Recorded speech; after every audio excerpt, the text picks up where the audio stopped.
and welcome to KYE Talks. I am your host Trupta Kolgud-Nadkarni.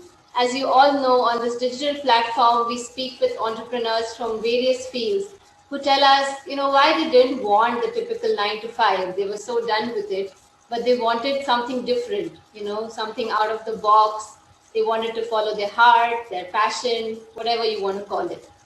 So my guest today is the new age entrepreneur, Mr. Jitesh Khanna, and a relentless optimist who believes in reinventing oneself and that there is a purpose for everything in life.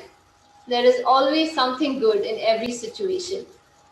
He is a leading real estate entrepreneur having a rich experience of over 20 years in all aspects of real estate, planning, development, and trading, as well as solar farming, promoting renewable energy. He is deeply committed to professional targets, but also strives to add value to society by involving people in social development programs.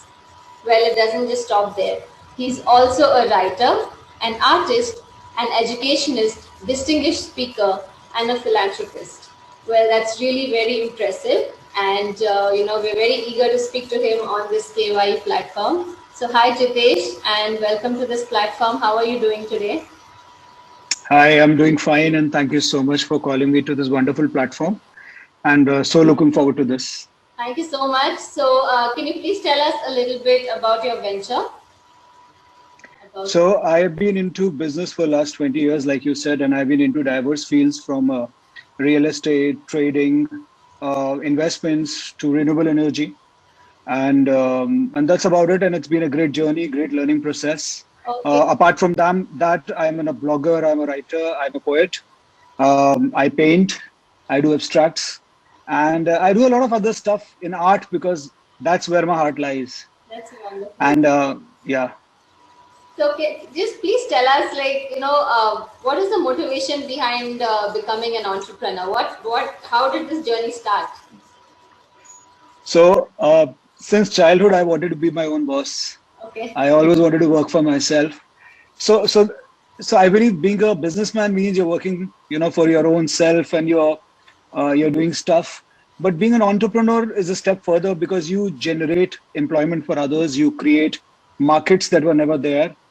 And the most beautiful part is that you have a team and you help that team bring out their best potential. I think that's the biggest joy of being an entrepreneur is when you can grow with other people, Right. and your product becomes your product helps check a lot of boxes and helps solve a lot of problems. Okay. So that's what an entrepreneurship is all about. Okay, great, wonderful, and very well said. Like you want to help people, so that's really amazing. So, please tell us, what is it about being an entrepreneur, that gives you the sense of accomplishment or sense of satisfaction, or I say, bolte kick milta hai, like I know what I'm doing is the absolute right thing. I'm in the right field. What is it? So there are phases, when you start your venture, you go through a lot of ups and downs, and then eventually, if you're lucky and if you worked hard enough, a lot of things go into that thing and you become successful. So success gives you a big kick, you really are looking forward to it. The money comes in and all that. But that's a very initial phase, of life. And then the sense of accomplishment comes, a real sense of accomplishment comes when you are able to make someone's life better. Yeah. When you're able to solve a problem that is there, when you're able to create a product which is bigger than anything that you imagine. So anything that pushes the mankind, anything that changes the status quo, Right. gives you sense of joy. So that is, I think that is the real accomplishment, is when you realize that your life is not limited to your own lesser self, but you owe a lot to the society. Right. Even if you don't believe in it, eventually you come to know about it. So Absolutely. work brings a lot of wisdom. Hard work brings a lot of wisdom. Yes. Yeah. And when, like you actually said, hard work, there is no alternative to that. Substitute to it. Yeah, absolutely. No substitute, absolutely. So, when you started, like I'm sure everybody goes through like challenges, obstacles, barriers, you can call it by any name. So in this journey Yeah. of yours, what were some of the barriers you had to break or the challenges you had to face when you started out? So to put it like a poet, Yeah, you are your own biggest barrier. Very good. Yeah, There very is, true. Very there true. is, there is, there is no enemy outside that can harm you if you take care of the enemy that is within you. Right. By enemy within me or us, I mean is your disbelief, Mm. lack of belief in your own self, your lack of self-confidence, your ego, which is your biggest enemy. Yeah. And this whole thought about quick success, overnight success, that I'll probably get into something and I'll even, overnight I'll become a sensation and a success. So all these barriers that are within you, you are your own biggest enemy. If you are able to tackle the enemy within, no enemy from outside can harm you. So you will be like a mountain who is not buffeted by winds. You'll become like a tree which is not shaken by the typhoon or anything. So that's how it is. You need to fix the inside to fix the outside. That's how the universe works. That's what I discovered over the years. So that is the only barrier, and that is something which is a lifelong process, and I'm still working on it. I've been able to fix a lot of things inside, and a lot of things need work. So like I always tell a lot of my younger friends that we are all a work in progress. Right, right. And that's the beauty of being a human being. Absolutely. So we are not perfect, but we still deep inside, we're absolutely amazing. Absolutely. Very well said. So, how do you cope up with the enemy within? Like, what do you do? Can you just, give us a few words about So there are few things. Luckily, I had one of the best mentors in my life. My mentor really helped me do that. I read the most amazing books that were out there. I feel books are treasures. A lot of people run away from books because they have this phobia from school time.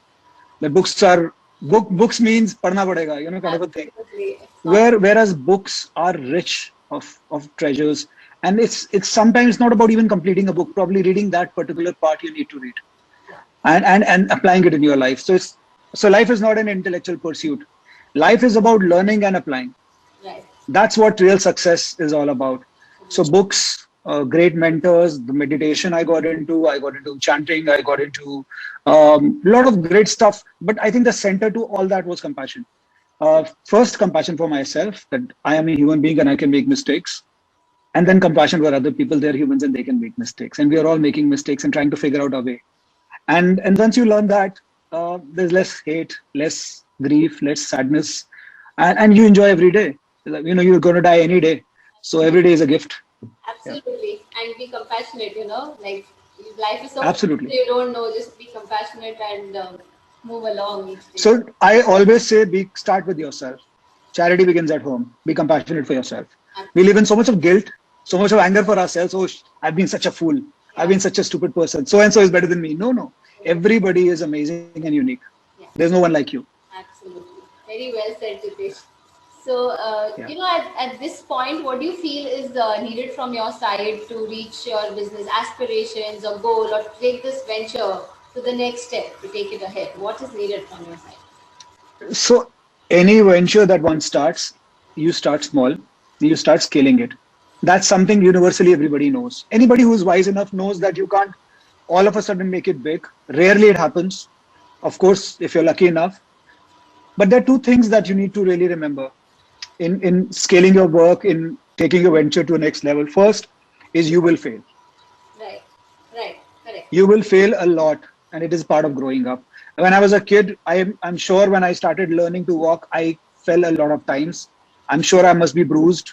I must have had bumps, and finally I started walking. Yeah. So failures are stepping stone towards success. So don't run away from failures. A lot of people don't start ventures because they're so fearful of failing.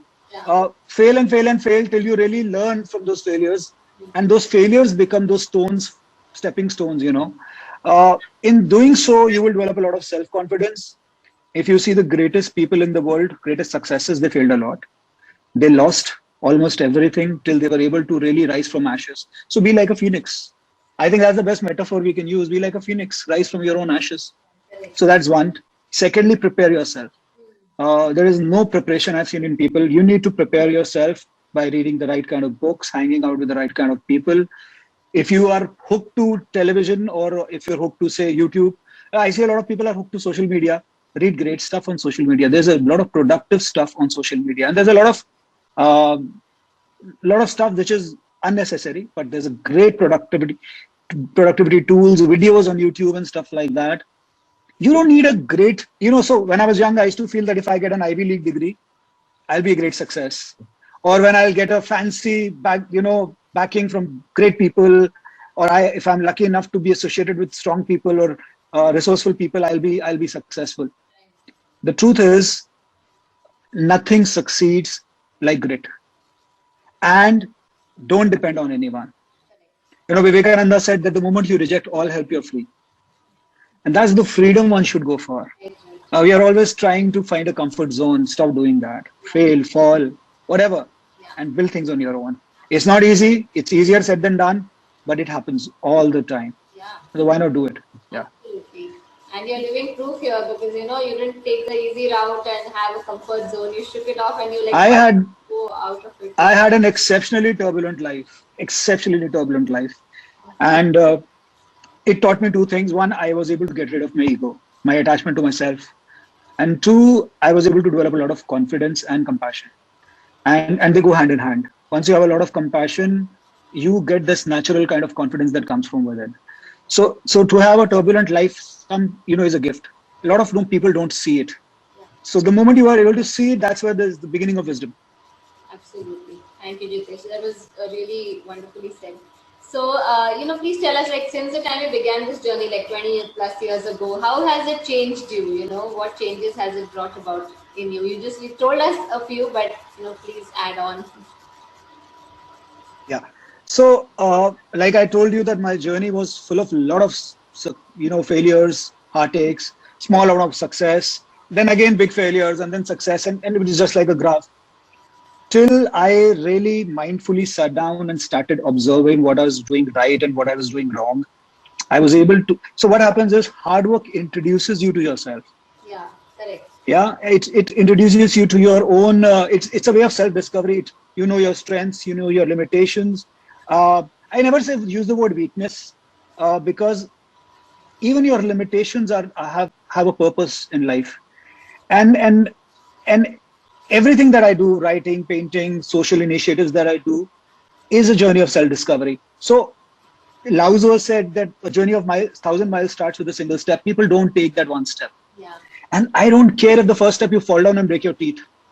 You can get a good denture. Just get up and keep walking. Get up and keep walking. And the whole world steps aside for a person who's walking and walking and walking and not stopping. So this entire venture changed me in a way that it made me a better person. When I was young, probably I was a bit negative. Maybe I had a habit of blaming the people all around me, including our parents. People do that. And that is where failure lies. Failure lies in complaints. So the moment I was able to grow in life, I was able to get rid of complaining and failure and all sorts of things. And I was able to take responsibility of my own life. I am the creator of my life and I can't blame anyone else. So like I said, it's an ongoing journey. Life is all about evolving every day. Every day I learn something. Yesterday itself, I made a mistake and I realized this was very foolish. I should have not done it. So I made a mental note of it. And that's how it is. We are not perfect. We'll never be perfect. Only robots are perfect. But then the robots are emotionless and there's no fun in that. Yeah, absolutely. So, when we were introducing you, we did talk about, solar farming and promoting renewable energy. So how is that? What does the future hold for that? I'm sure it's very promising. So can you just shed some light on that if possible? Yeah. So luckily, governments around the world have realized that they have to work on sustainable sources of energy. This is the only planet we have. It's and we're just, polluting it every day. So apart from solar energy, I'm in the field of solar energy. It's a very exciting place to be with. There are a lot of challenges right now in India in terms of setting up plants and all sorts of distribution and stuff, because we are at a very nascent stage. Correct. But I feel eventually 10 years down the line, we'll be having solar energy, we'll be having fuel cell technology, we'll have EVs in India, we'll have a large scale, maybe 10 to 15 years, large scale use of EVs.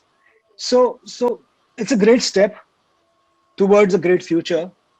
But all that is very superficial. I feel what we really need to have is take a step within. If we start feeling responsible for environment, I think probably the growth will be faster. We'll have a better environment and stuff like that. So So these solar energy, renewable energy is all great. Until unless we don't change the very nature of us, destroying what we are doing. We have a habit of, misusing everything, every resource. I think you can make the biggest laws. Okay, so if you see traffic violations, you have very strict laws in Delhi now, stricter than before. जहाँ कुछ 100 रुपए का चालान होता था सीधा 5-10 हजार रुपए चालान, but still there are traffic violations unless you don't change the hearts and minds of people. So I know I'm talking very philosophical, but I think that's where everything starts. So renewable energy is great; it's got a great future, but nothing will help us unless we really start changing from within. Yeah. Correct. Absolutely. Everybody needs to take responsibility for themselves. Yeah. So I used to litter a lot. Now I've kept a box in my car. I put all the litter in there, and then when I come back home, I just dispose it in the bin. Yeah. So that's how you start. Like small step. Yeah. It goes a long way. Yeah. So, Jitesh, what would you like to say to all the upcoming and budding entrepreneurs out there? Any words? Because, a lot of times they have so many ideas brewing in their heads, but they don't know how to execute it or go about it. So, what would you like to say to them? Every entrepreneur has his own challenges that only he can fix. People can probably just motivate and push him. But there's simple words that I want to share with a lot of young people who are watching this right now. First and foremost is contribute to other people's happiness. So your happiness will automatically grow. It's an age-old saying, what goes around comes around. It is the law of the nature. They are absolute. You can't change them. You have to, whatever you put in the world will come back to you. You put too much good in the world, too much good will come back to you. You put hate in the world, hate will come back to you. If you really want to change your life, the other point I want to tell you is the change from inside. This is an inside-out world. Whatever is inside reflects outside. Your relationships with other people, your work, your family life, your whatever, careers, everything is a reflection of your inner world. And what we are doing is we are doing something very counterproductive. We're trying to change people around us. Yeah, even when I see couples fighting, they usually say, why should I change? He has to change. Yeah. And the other guy says that, no, I've always done everything. No, I won't change now. So you have to understand you have to change. You have to grow every day. You have to be active every day. Life is very short, very short. You don't even realize when you become old and you leave this place. And hate and anger is for fools. Wise people, they step on stones people throw at them and rise above their circumstances. So I think the most amazing thing you can do is contribute for other people's happiness. That's the greatest starting point. You find out how you can do it, whichever way. Even if becoming the most honest businessman, providing the most valuable services, value-added services, creating value in your customer's life, creating value in your co-worker's life, whichever way you want to find it. I think that's what I learned. I'm just sharing it from my own conviction. Whatever you'll put, like Kabir said, ki babool ka ped lagaoge to babool hi hogega. You can't expect roses to come out. So you have to give into the world, and whatever you'll give in will come back to you. So might as well you give a lot of good to the world. Absolutely. And very, very well said, Jitesh. And I'm sure our viewers and listeners really benefited from these words. It's much needed right now. So, we would really like to thank you for coming on the KYE platform and speaking to us and giving us your time and sharing such amazing thoughts. And thank you so much, Jitesh. It was a pleasure speaking with you. Thank you so much. Thank you so much. It was such an honor and a pleasure. Thank you very much. Okay, take care. Thank you. Bye-bye. Yeah. Bye-bye.